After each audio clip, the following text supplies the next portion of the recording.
வணக்கம். தமிழ் ஃபுட் கார்னர்ல இன்னைக்கு முழு தக்காளி கிரேவி பண்ண போறோம். தக்காளியை முழுசா சேர்த்து பண்ணிருக்கிற இந்த கிரேவி வித்தியாசமான சுவையில ரொம்ப நல்லா இருக்கும். இப்போ எப்படி பண்றதுன்னு பார்க்கலாம்.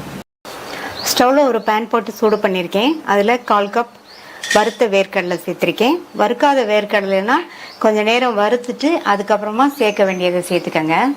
அடுத்து இது கூட 2 டேபிள் ஸ்பூன் அளவுக்கு நல்லா ஸ்லைஸ் பண்ண தேங்காய் துண்டுகள் சேர்த்துக்கலாம்.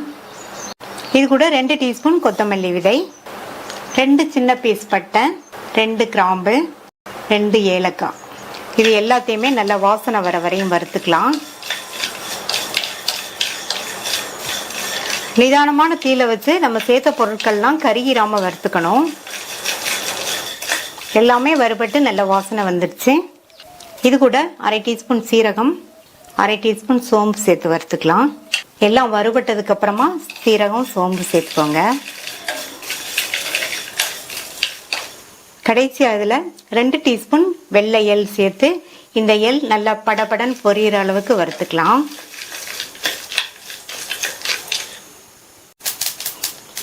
எள்ளு நல்லா படபடன் பொரியுது. ஸ்டவ் ஆஃப் பண்ணிட்டு இதை தனியாக எடுத்து வச்சு ஆற விட்டுறலாம். அடுத்து இந்த பேனில் 3 டீஸ்பூன் எண்ணெய் சேர்த்துருக்கேன். எண்ணெய் சூடானதும் அதில் 2 மீடியம் சைஸ் பெரிய வெங்காயத்தை இந்த மாதிரி ஸ்லைசஸாக கட் பண்ணி இந்த வெங்காயத்தோட கலர் மாறுற அளவுக்கு நல்லா எண்ணெயிலேயே வதக்கிக்கலாம். வெங்காயம் எண்ணெயிலேயே நல்லா வதங்கி அதனுடைய கலர் மாறி வந்திருக்கு. இந்த அளவுக்கு வதக்கிக்கங்க. இப்போ இதை தனியாக எடுத்து வச்சு ஆற விட்டுறலாம். இந்த கிரேவிக்கு 6 மீடியம் சைஸ் தக்காளி எடுத்து வச்சிருக்கேன். இதுல ஒரு தக்காளியை மட்டும் நம்ம கட் பண்ணி பேஸ்ட் மாதிரி அரைச்சுக்கலாம். மீதி உள்ள தக்காளி ஒவ்வொன்றையும் ரவுண்டா இந்த மேல் பகுதியை கட் பண்ணி எடுத்துக்கலாம். இதே மாதிரி எல்லாத்தையும் கட் பண்ணி வச்சுக்கலாம். எல்லா தக்காளியையும் மேல் பகுதியை ரவுண்டா கட் பண்ணி எடுத்தாச்சு. ஒவ்வொரு தக்காளியையும் இந்த மாதிரி ஃபோர்க் வச்சு அங்கங்க இந்த மாதிரி லைட்டா குத்தி விடுங்க. தக்காளியில் உள்ள ஜூஸ் வெளியில வராத அளவுக்கு இந்த மாதிரி குத்தி விடணும். ஃபோர்க் வச்சு அங்கங்க குத்தி விட்டோம்னா கிரேவியில் உள்ள மசாலாலாம் தக்காளியில இறங்கி சாப்பிட்றதுக்கு நல்லா டேஸ்டா இருக்கும். எல்லாத்தையும் இதே மாதிரி நம்ம இந்த மாதிரி குத்தி எடுத்துடலாம். இந்த மாதிரி நம்ம ஃபோர்க் வச்சு குத்துறதுனால நீங்க தக்காளி எடுக்கும்போது நல்லா கிண்ணன் உள்ள தக்காளியா எடுத்துக்கங்க. வறுத்து வச்சதெல்லாம் நல்லா ஆறிடுச்சு. ஃபர்ஸ்ட் இந்த மிக்ஸி ஜார்ல நம்ம வறுத்ததை எல்லாம் சேர்த்துட்டு தண்ணி எதுவும் சேர்க்காம நல்லா நைஸா அரைச்சுக்கலாம். இந்த மாதிரி அரைச்சிட்டு அடுத்து இது கூட 2 பச்சை மிளகாய், நம்ம வதக்கி வச்ச வெங்காயம், இது கூட கொஞ்சமா தண்ணி சேர்த்து நல்லா பேஸ்ட் மாதிரி அரைச்சிட்டு வந்துடலாம். எல்லாத்தையும் நல்லா நைஸா அரைச்சாச்சு. அடுத்து கிரேவி செய்ய ஸ்டார்ட் பண்ணிடலாம். இந்த பேன்ல 2 டேபிள் ஸ்பூன் எண்ணெய் சேர்த்திருக்கேன். இதுக்கு கொஞ்சம் எண்ணெய் அதிகமா சேர்த்தாதான் நல்லா இருக்கும். எண்ணெய் சூடாயிருச்சு. அதுல 1/2 டீஸ்பூன் கடுகு பொரிஞ்சதும் அதுல 1 டீஸ்பூன் இஞ்சி பூண்டு விழுது சேர்த்துட்டு இஞ்சி பூண்டு விழுதோட பச்சை வாசனை போக நல்லா இந்த மாதிரி லோ ஃப்ளேம்ல வச்சு மிக்ஸ் பண்ணி விட்டுக்கலாம். அடுத்து கறிவேப்பிலை, அடுத்து நம்ம அரைச்ச விழுதை சேர்த்துட்டு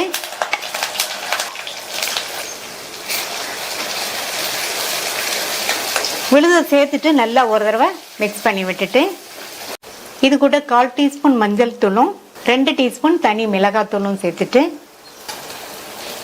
நல்லா மிக்ஸ் பண்ணி விட்டுக்கலாம். அடுத்து இது கூட மிக்ஸி ஜாரை கழுவி கொஞ்சமா தண்ணி சேர்த்துட்டு நம்ம அரைச்ச அந்த தக்காளி பேஸ்டையும் சேர்த்துக்கலாம்.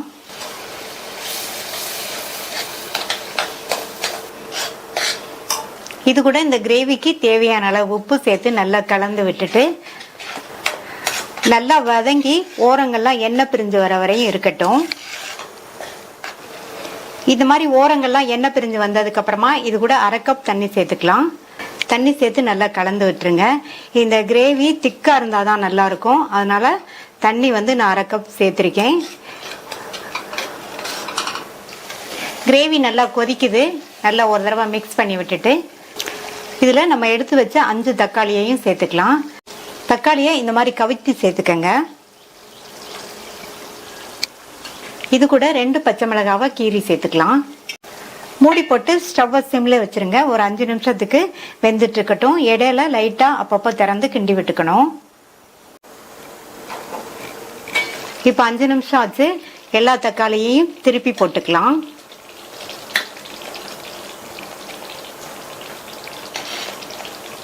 திருப்பி போட்டுட்டு மூடி போட்டு ஸ்டவ் சிம்லயே இருக்கட்டும். ஒரு 5 நிமிஷம் கழிச்சு பார்க்கலாம். தக்காளி நல்லா வெந்து கிரேவி எல்லாம் தக்காளிக்குள்ள இறங்கி நம்மளுடைய முழு தக்காளி கிரேவி கமகமன் வாசனையோட சூப்பரா ரெடி ஆயிடுச்சு. அடுத்து இதுல பொடியா கட் பண்ண கொத்தமல்லி இலைகளை தூவிட்டு லைட்டா மிக்ஸ் பண்ணி விட்டுட்டு ஸ்டவ் ஆஃப் பண்ணிடலாம்.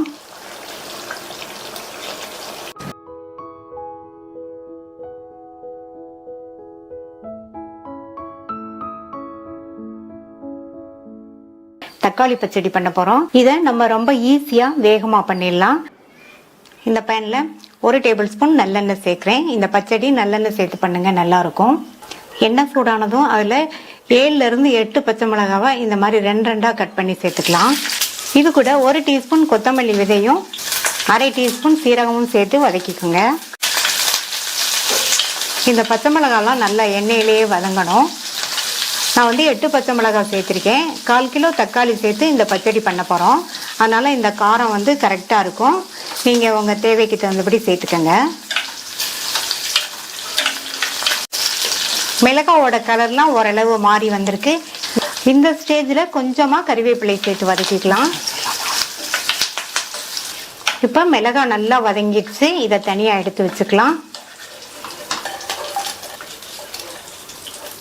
மீதி இருக்கிற எண்ணெய் கூட இன்னும் 1 டீஸ்பூன் மட்டும் எண்ணெய் சேர்த்துக்கிறேன். எண்ணெய் சூடாயிடுச்சு. அதுல 1/4 கிலோ தக்காளியை கட் பண்ணி சேர்த்துக்கலாம். தக்காளியை எண்ணெயிலே நல்லா 1 நிமிஷத்துக்கு வதக்கி விட்டுக்கங்க. தக்காளி வதங்கும் போது ஹை ஃப்ளேம்லயே இருக்கட்டும்.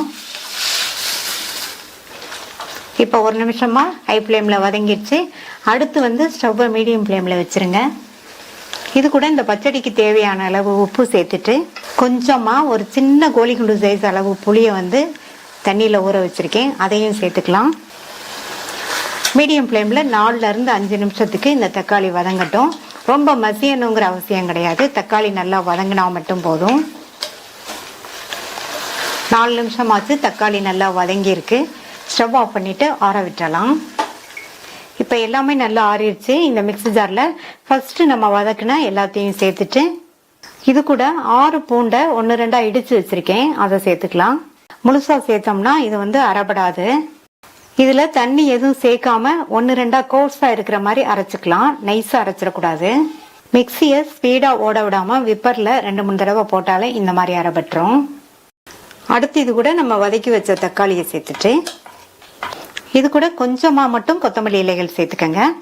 கொஞ்சமா தண்ணி சேர்த்துக்கலாம். இதையும் ரொம்ப நைஸா அரைச்சிடாம விப்பர்ல போட்டு 1-2 அரைப்படுற மாதிரி அரைச்சு எடுத்துக்கலாம். அரைச்சாச்சு.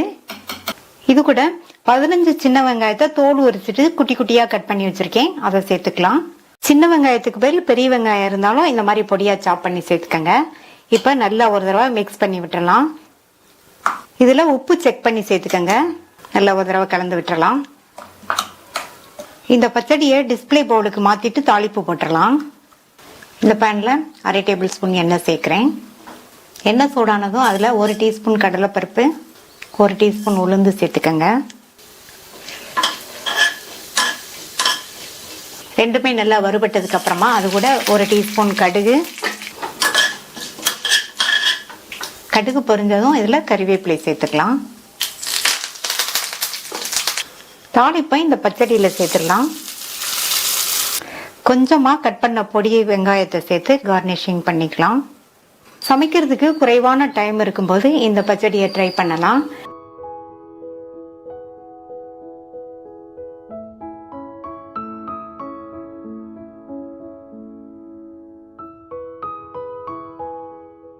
தக்காளி சாப்ஸ் பண்ண போறோம். சூடான சாதத்துல போட்டு பிசைஞ்சு சாப்பிட்றதுக்கும் இட்லி, தோசை, சப்பாத்திக்கு தொட்டு சாப்பிட்றதுக்கும் ரொம்ப அருமையா இருக்கும். 6 மீடியம் சைஸ் தக்காளியை வாஷ் பண்ணிட்டு இந்த மாதிரி 4ஆ கீறி வச்சிருக்கேன். தனித்தனி துண்டுகளா கட் பண்ணாம இந்த மாதிரி கீறி வச்சுக்கணும். கீரி நம்ம வதக்கினாதான் தக்காளியோட உள்பக்கமும் நல்லா வதங்கும். இந்த பேனில் அரை டேபிள் ஸ்பூன் எண்ணெய் சேர்க்குறேன். எண்ணெய் சூடானதும் ஒவ்வொரு தக்காளியாக இந்த எண்ணெயில் சேர்த்துட்டு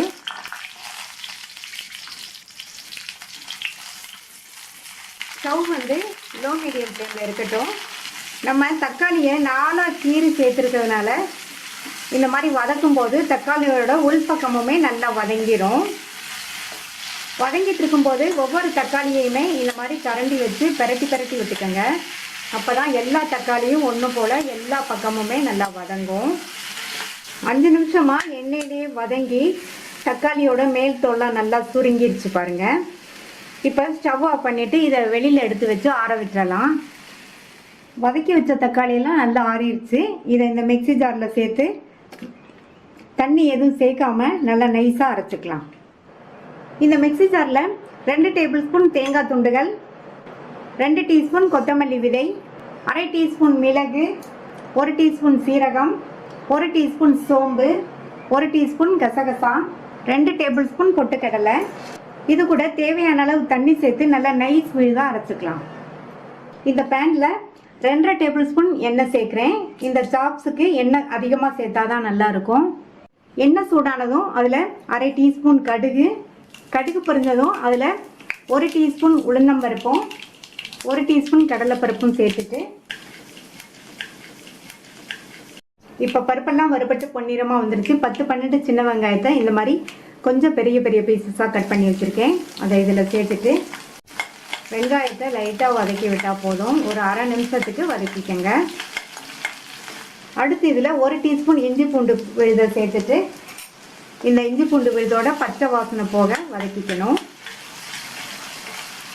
கூடவே கொஞ்சம் கருவேப்பிலையும் சேர்த்து வதக்கிக்கலாம். இப்போ 2 நிமிஷமாக வதங்கி நம்ம சேர்த்த இஞ்சி பூண்டு விழுதோட பச்சை வாசனையும் போயிடுச்சு.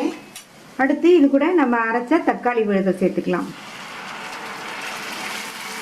மிக்ஸி ஜாரை கழுவி இது கூட 1/4 கப் தண்ணி மட்டும் சேர்த்து நல்லா ஒரு தடவை மிக்ஸ் பண்ணி விட்டுருங்க. இது கொதிச்சு வரட்டும். கொதிச்சதும் 1/4 டீஸ்பூன் மஞ்சள் தூள், மிளகாத்தூள் 1/2 டீஸ்பூன் சேர்த்துக்கங்க.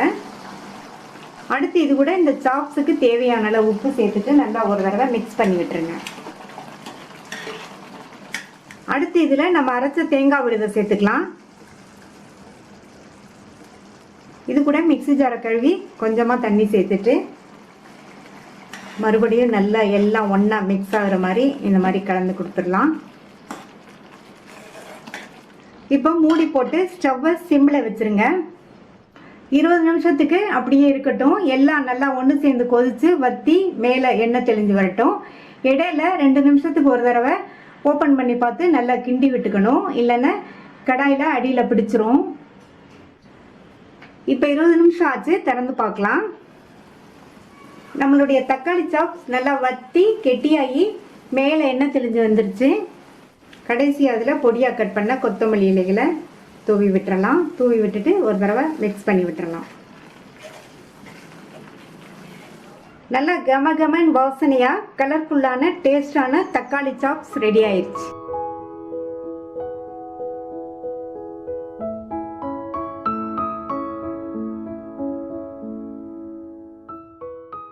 தக்காளி பூண்டு கார சட்னி பண்ண போகிறோம். இந்த சட்னியோட சுவை ரொம்ப நல்லாயிருக்கும். இந்த சட்னிக்கு 5 காஞ்ச மிளகாவும் 4 காஷ்மீர் மிளகாவும் வச்சுருக்கேன். காஷ்மீர் மிளகாவில் காரம் இருக்காது, கலர் தான் கொடுக்கும். நீங்கள் காஞ்ச மிளகாய் உங்கள் காரத்துக்கு தகுந்தபடி சேர்த்துக்கங்க. இப்போ இதில் சேர்த்துடலாம். இது கூட 1 டீஸ்பூன் கல் உப்பு சேர்க்குறேன். இதை ஃபஸ்ட்டு தண்ணி எதுவும் சேர்க்காம 5-6 சுற்றி கொரகொரப்பாக அரைச்சிக்கலாம். இந்த மாதிரி கொரகொரப்பாக அரைச்சிட்டு இது கூட 12 பூண்டை கட் பண்ணி வச்சுருக்கேன். இந்த மாதிரி கட் பண்ணி சேர்த்தோம்னா ஈஸியாக அரைப்படும். 3 மீடியம் சைஸ் தக்காளியை கட் பண்ணி வச்சுருக்கேன். அதையும் சேர்த்துட்டு ஒரு சின்ன நெல்லிக்காய் சைஸ் அளவு புளியை சேர்த்துக்கலாம். இப்போ இதை மறுபடியும் அரைச்சிக்கலாம். தண்ணி சேர்க்காமல் அரைச்சிக்கலாம். தக்காளியில் உள்ள ஈரப்பதமே போதும். தண்ணி சேர்க்காமல் அரைச்சாச்சு.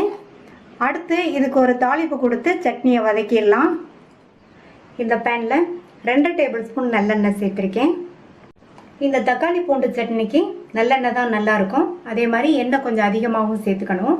எண்ணெய் சூடானதும் அதில் அரை டீஸ்பூன் கடுகு பொரிஞ்சதும் அரை டீஸ்பூன் உளுந்தோட கலர் மாறிடுச்சு. இது கூட கருவேப்பிலை, 1/4 டீஸ்பூனில் பாதி பெருங்காய பவுடர். ஸ்டவ்வோட தீயை குறைச்சிட்டு அரைச்ச சட்னியை இதில் சேர்த்துடலாம். மிக்ஸி ஜாரை கழுவி கொஞ்சமாக தண்ணி சேர்த்துக்குங்க. இப்போ தீயை கூட்டிட்டு சட்னியை நல்லா கலந்து விட்டுடலாம். இந்த சட்னி நல்லா கொதிச்சு வரட்டும். நம்ம அரைக்கும் போது 1 டீஸ்பூன் கல் உப்பு சேர்த்தோம். இப்போ உப்பு செக் பண்ணி தேவைப்பட்டா சேர்த்துக்கங்க. சட்னி நல்லா கொதிக்குது. மூடி போட்டு ஸ்டவ் சிம்மில் வச்சுருங்க. ஒரு 3-4 நிமிஷத்துக்கு அப்படியே இருக்கட்டும். சிம்லேயே வச்சு 4 நிமிஷம் ஆச்சு. சட்னியோட பச்சை வாசனையெல்லாம் போய் நல்லா வற்றி மேலே எண்ணெய் பிரிஞ்சு வந்திருக்கு. நம்மளுடைய டேஸ்டான தக்காளி பூண்டு சட்னி ரெடி ஆயிடுச்சு. இப்போ இதை ஒரு பவுலுக்கு மாற்றி வச்சிடலாம்.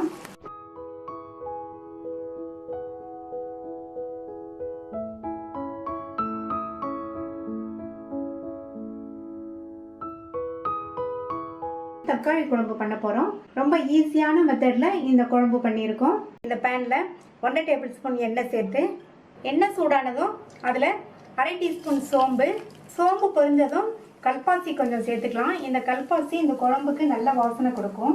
அடுத்து கறிவேப்பிலை, அடுத்து 1/4 கப் அளவுக்கு பொடியாக கட் பண்ண வெங்காயம், 2 கீறின பச்சை மிளகாய். இந்த வெங்காயத்தை கண்ணாடி பழம் வர வரைக்கும் வதக்கிக்கணும். வெங்காயம் வதங்கி நல்லா கண்ணாடி பதம் வந்துடுச்சு. 200 கிராம் தக்காளியை நல்லா பொடியாக கட் பண்ணி வச்சுருக்கேன். அதை சேர்த்துட்டு தக்காளி வதங்குறதுக்காக இதில் கொஞ்சமாக உப்பு சேர்த்து வதக்கிக்கலாம். தக்காளியை 1 நிமிஷத்துக்கு நல்லா எண்ணெயிலேயே வதக்கி விட்டுட்டு 1 நிமிஷத்துக்கு நல்லா ஹை ஃப்ளேமில் வச்சு வதக்கியாச்சு. மூடி வச்சிடலாம். மூடி போட்டதுக்கப்புறமா ஸ்டவ்வை ஹை ஃப்ளேம்லேருந்து மீடியம் ஃப்ளேமுக்கு மாற்றி வச்சுக்கோங்க. தக்காளி நல்லா வதங்கி மசிஞ்சு வரட்டும். இந்த மிக்ஸி ஜாரில் 1/2 டேபிள் ஸ்பூன் தேங்காய் துண்டுகள், 1/4 டீஸ்பூன் சோம்பு, தாளிக்கும் போது 1/2 டீஸ்பூன் சேர்த்துருக்கோம். இப்போ 1/4 டீஸ்பூன் போதும். 1 டீஸ்பூன் கசகசாவை 15 நிமிஷமாக ஊற வச்சுருக்கேன். அதையும் சேர்த்துட்டு இதில் கொஞ்சமாக தண்ணி சேர்த்து நல்லா நைஸ் விழுதாக அரைச்சிக்கலாம். தக்காளி நல்லா சாஃப்டாக வதங்கி மசிஞ்சிருச்சு. இந்த குழம்புக்கு தக்காளி இந்த மாதிரி மசிகிற அளவுக்கு வதக்கிக்கணும். அடுத்து இது கூட 1/4 டீஸ்பூன் மஞ்சள் தூள், 1 டீஸ்பூன் தனி மிளகாய் தூள். நம்ம பச்சை மிளகாய் சேர்த்துருக்கோம். இந்த அளவு காரம் போதும். உங்களுக்கு தேவைன்னா கொஞ்சம் சேர்த்துக்கங்க. 1/2 டீஸ்பூன் கொத்தமல்லி தூள். தக்காளி குழம்புக்கு கொத்தமல்லி தூள் கொஞ்சமாக சேர்த்தா போதும். இதை நல்லா ஒரு தடவை இந்த மாதிரி மிக்ஸ் பண்ணி விட்டுட்டு இதனுடைய பச்சை வாசனை போகிற அளவுக்கு ஒரு 2 நிமிஷத்துக்கு வதங்கிட்டு இருக்கட்டும். இப்போ மிளகாத்தூள் மல்லித்தூளோட பச்சை வாசனையெல்லாம் போயிடுச்சு. இதில் தண்ணி சேர்த்துடலாம். 1/2 கப் தண்ணி சேர்த்துருக்கேன். அடுத்து இது கூட அரைச்ச தேங்காய் சோம்பு கசகசா விழுதை சேர்த்துட்டு இதுக்கு தேவையான அளவு உப்பு சேர்த்து நல்லா கலந்து விட்டுக்கணும். ஏற்கனவே தக்காளி வதங்கும் போது நம்ம கொஞ்சம் உப்பு சேர்த்துருக்கோம். அதை ஞாபகத்தில் வச்சுட்டு சேர்த்துக்கணும். கலந்து விட்டாச்சு. இந்த குழம்பு ஒரு கொதி வரட்டும். குழம்பு நல்லா கொதிக்குது. மூடி போட்டு ஸ்டவ்வை லோ மீடியம் ஃப்ளேமில் வச்சுருங்க. ஒரு 5 நிமிஷத்துக்கு நல்லா கொதித்து தேங்காய் விழுதோட பச்சை வாசனையெல்லாம் போகட்டும். லோ மீடியம் ஃப்ளேம்லேயே வச்சு 5 நிமிஷமாக கொதித்து தேங்காய் விழுதோட பச்சை வாசனையும் போயிடுச்சு. நம்மளுடைய தக்காளி குழம்பும் சூப்பராக ரெடி ஆயிடுச்சு. இதில் பொடியாக கட் பண்ணால் கொத்தமல்லி இலைகளை சேர்த்துட்டு நல்லா ஒரு தடவை கலந்து விட்டுட்டு ஸ்டவ் ஆஃப் பண்ணிடலாம். சுவையான தக்காளி குழம்பு ரெடி ஆயிடுச்சு.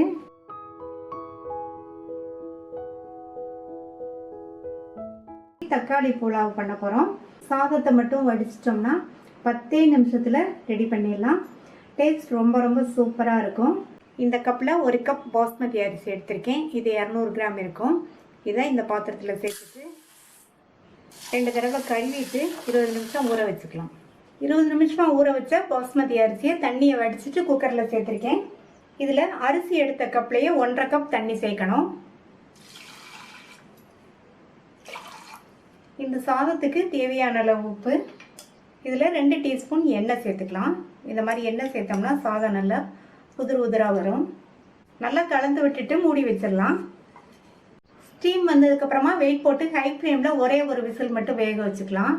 ஹை ஃப்ளேமில் ஒரு விசில் வந்து ஸ்டீம் எல்லாம் போயிடுச்சு. சாதம் நல்லா உதிராக வெந்திருக்கு. இதை நல்லா ஒரு தடவை மிக்ஸ் பண்ணி விட்டுட்டு ஒரு பிளேட்டில் கொட்டி ஆற வச்சிடணும். ஸ்டவ்வில் பேன் போட்டிருக்கேன். 2 டேபிள் ஸ்பூன் எண்ணெய் எடுத்து அதில் 2 டீஸ்பூன் எண்ணெய் சாதம் வேகும்போது சேர்த்தாச்சு. மீதி எண்ணெயை இதில் சேர்த்துடலாம். இது கூட 1 டேபிள் ஸ்பூன் நெய் சேர்த்த எண்ணெயும் நெய்யும் சூடாயிடுச்சு. அதில் 1/2 டீஸ்பூன் சோம்பு, ஒரு சின்ன பீஸ் பட்டை, 2 கிராம்பு, 2 ஏலக்காய் எல்லாமே நல்லா பொரிஞ்சு நல்ல வாசனை வந்துடுச்சு. இது கூட ஒரு மீடியம் சைஸ் வெங்காயம் நீல வாக்கில் கட் பண்ணதை சேர்த்துக்கலாம். இந்த வெங்காயம் பொன்னிறமாக வர வரைக்கும் வதக்கிக்கணும். வெங்காயம் வதங்கிடுச்சு. அடுத்து இது கூட 1 டீஸ்பூன் இஞ்சி பூண்டு பேஸ்ட்டையும் சேர்த்து வதக்கிக்கணும். இஞ்சி பூண்டு விழுதோட பச்சை வாசனை போயிடுச்சு. 2 மீடியம் சைஸ் தக்காளியை மிக்சியில் பியூரியாக அரைச்சி வச்சுருக்கேன். அதை சேர்த்துட்டு இந்த பியூரியை 2 நிமிஷத்துக்கு வதக்கி விட்டுக்கணும். 2 நிமிஷமாக வதங்கி சேர்த்த தக்காளி பியூரியோட பச்சை வாசனை போயிடுச்சு. இது கூட 3/4 டீஸ்பூன் தனி மிளகாத்தூள், 1/2 டீஸ்பூன் கரம் மசாலா தூள், 1/2 டீஸ்பூன் மல்லித்தூள், சாதம் வேகும்போது உப்பு சேர்த்துருக்கோம். இப்போ இந்த மசாலாவுக்கு மட்டும் தேவையான அளவு உப்பு சேர்த்து நல்லா மிக்ஸ் பண்ணி விட்டுட்டு இந்த மசாலாவோட பச்சை வாசனை போய் எண்ணெய் பிரிஞ்சு வர வரைக்கும் வதக்கிக்கணும். சேர்த்த மசாலாவோட பச்சை வாசனையெல்லாம் போயிடுச்சு. அடுத்து இது கூட 3 மீடியம் சைஸ் தக்காளியை கட் பண்ணி வச்சுருக்கேன், சின்ன சின்ன பீசஸாக. அதை சேர்த்துட்டு இந்த தக்காளியை வதக்கிக்கணும். சேர்த்துருக்க இந்த தக்காளி பச்சை வாசனை போக வதங்கணும். தக்காளியும் நல்லா வதங்கிடுச்சு. தக்காளியோட பச்சை வாசனையும் போயிடுச்சு. இது கூட உதிர் உதிராக வடித்த சாதத்தை சேர்த்துக்கலாம். சாதத்தை சேர்த்தாச்சு. ஸ்டவ்வை லோ ஃப்ளேமில் வச்சுட்டு நல்லா எல்லாம் ஒன்றா மிக்ஸ் ஆகிற மாதிரி கலந்து விட்டுறணும்.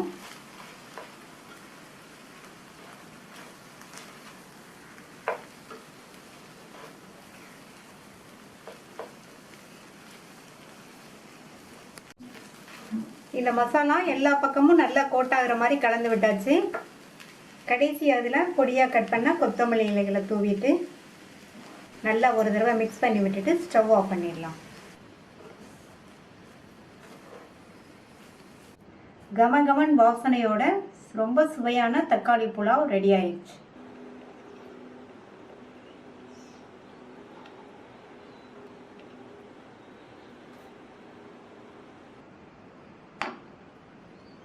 இந்த சுவையான தக்காளி புலாவை ட்ரை பண்ணி பார்த்துட்டு உங்கள் கமெண்ட்ஸை சொல்லுங்கள். தேங்க்யூ.